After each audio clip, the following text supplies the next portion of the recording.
Кой чакаме? Кого чакаме?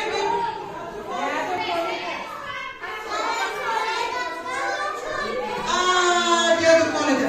Айде сега да викаме. Искате ли да викаме? Дядо Коледа, ела!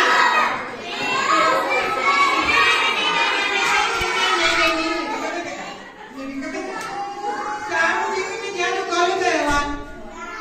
Ние сме друго не викаме, никого няма. Нали текстите са за него, песните са за него, така че викаме само дядо Коледа, ела. Хайде пак. Дядо Коледа, ела. Дядо Коледа, ела. Дядо Коледа, ела.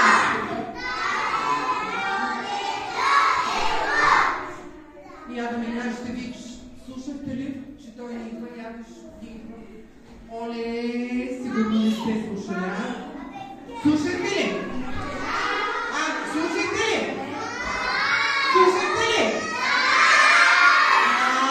Слушали сте. Добре. Ами тогава, като сте слушали, значи ще дойде, нали така? След малко ще помолим, че изпеем песничките на дядо Коледа и се надяваме той да влезе при нас, за да раздаде подаръците за вас. Хайде пак да видим. Дядо Коледа, ела! Оле, той защо ни идва? Оле, дали сте слушали? Идва ли? Ето ще вижте там. Ще трябва да дойде.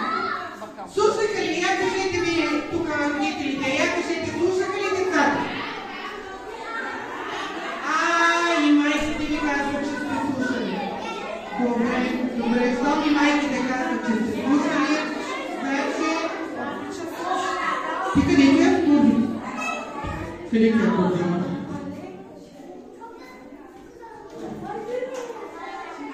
Хайде пак! Дядо Коледа, ела! Не идва. Някой не е слушал. Чакай да видя кой. Я да разгледам кой ли не слушаше. Я да видя